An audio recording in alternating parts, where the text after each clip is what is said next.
Die Valke se hoof in KwaZulu-Natal bevestig dat hy uit sy kantoor verwyder is en R840 miljoen gaan oor die volgende 2 jaar bestee word om waterinfrastruktuur in die Wes-Kaap op te knap.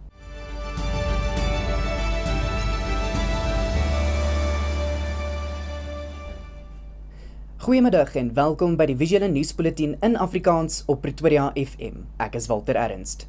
Die Valke hoof in KwaZulu-Natal, Lesetja Sinona, het bevestig dat hy uit sy kantoor verwyder is en dat daar beslag gelê is op sy persoonlike goedere nadat 'n ondersoek teen hom ingestel is.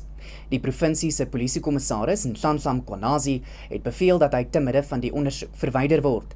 Sinona het verlede week voor die Matlanga-kommissie oor sy verhouding met die vermeende misdadiger Vusimusi Cat Matlala getuig en is beveel om sy werkstoerusting in te handig en sy kantoor te ontruim.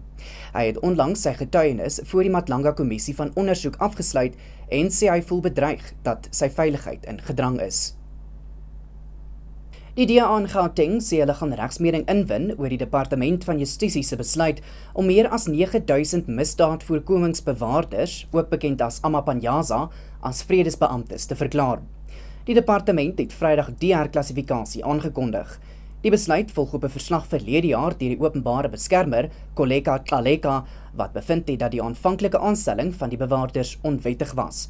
Die DA se provinsiale leier, Solim Simanga, sê die proses om vredesbeampte status aan die bewaarders toe te ken, blyk oorhaastig te wees en mag dalk nie aan wetlike vereistes voldoen nie. Sanparke het een boskamp in die noorde van die nasionale Krugerwildtuin heropen nadat verskeie ander kampe weens oorstromings gesluit is. Die park het in Januarie ernstige oorstromings ervaar na swaar reënval in verskeie dele van Limpopo voorgekom het. Meer as R700 miljoen se skade is aangerig. Die Phalaborwa en Pafuri hekke van die nasionale Krugerwildtuin is intussen ook vir besoekers geopen, terwyl die ander ruskampe gesluit bly.